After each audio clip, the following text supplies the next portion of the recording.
nice mocha, a latte, because again, caffeine.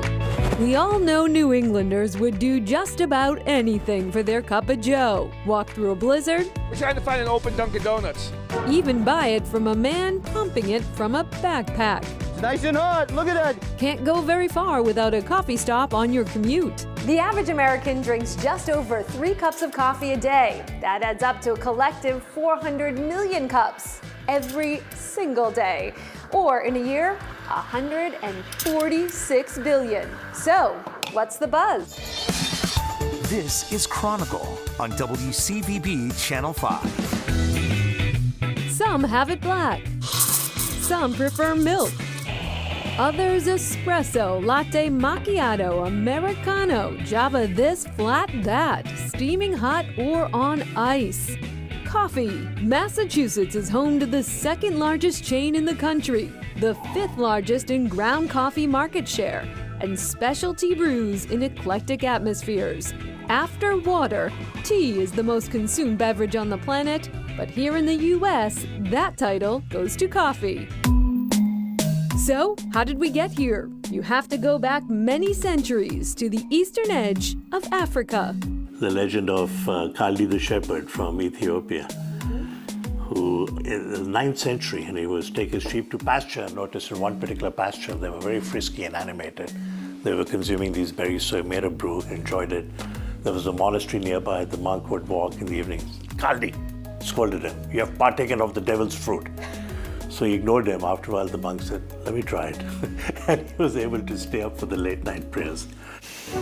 Coffee officially made its first appearance in New England sometime in the 17th century. There was not a real good circuit of bringing in a reliable source of coffee at the time. So merchants often would bring in coffee if they were bringing in other goods from around the world. The foreign bean with an interesting side effect was celebrated in coffee taverns and inns. Coffee was considered the drink of the intellectuals. Also, it turned to the people who were seditious as well. The original Green Dragon was the coffee house of choice for patriotic colonials and became a center of social and political activity for well more than a century. Coffee really started to fill America's cup when it was considered unpatriotic to drink tea. Many of the people who got together to plan the revolution were right here in coffee houses in Boston. The cup would eventually runneth over with brands like Dunkin' and New England Coffee. Today, specialty and artisanal shops seem to dot every Cambridge corner. A story, in part, that began in a bathroom. I'm in love with coffee, and that's what drives me. When George Howell, crafter and owner of George Howell Coffee, moved from the West Coast to Boston. We drove to the East Coast. I brought a grinder, and I would stop at the Howard Johnson's on the interstate. And I would take the grinder into the men's room, grind the coffee, leaving it smelling much better than it was when I walked in. Pour it into my French press, brew and drink my coffee. What was interesting was how many people got up from their tables and walked over to me and asked me about what I was doing.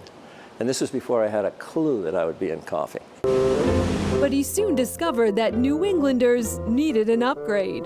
The coffee was dreadful here. You know, at best, you would find a cheese shop and you'd get the beans, and I said at last, right, and ground it up, and it was really brown painted sawdust. Coffee Connection opened its doors in 1975. Harvard Square's first specialty coffee cafe. It was an instant boost. It was incredible. It was like one of the biggest days in the stock exchange because we were the only game in town. In 1994, a company revolutionizing espresso and introducing the now iconic barista had plans to expand in Beantown. Starbucks. I was not into having a big battle with that. So Howell sold his first company, a moment he credits to bringing him closer to coffee, traveling the world with his family to meet the growers, coffee farmers. That's where I came to really appreciate the fact that farmers were not only not making money, they were losing money. He percolated on the imbalance, eventually creating models for economic stability for the farmer, including Cup of Excellence, a competition highlighting high-quality coffee craftsmanship. to try to prove that farmers can make money on this and participate in what has made many Americans rich through specialty coffee, but very few, if any, growers. Howell says the future of coffee isn't so much innovation here as it is thriving here. It's all about the farmer. That drive sent Howell back to his roots. Today, he is still roasting George Howell coffee in this Acton facility. I try to do strictly single farm coffees. Single source, high quality, still obsessed with every single bean.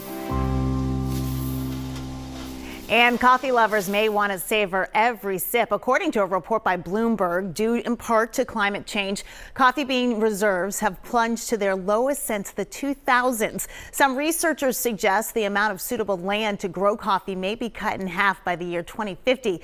And you heard Nicole mention that 3-cup-a-day habit. Well, that's for the average American coffee drinker. Not every American drinks coffee, of course. Coming up, a match made in heaven, beer and coffee.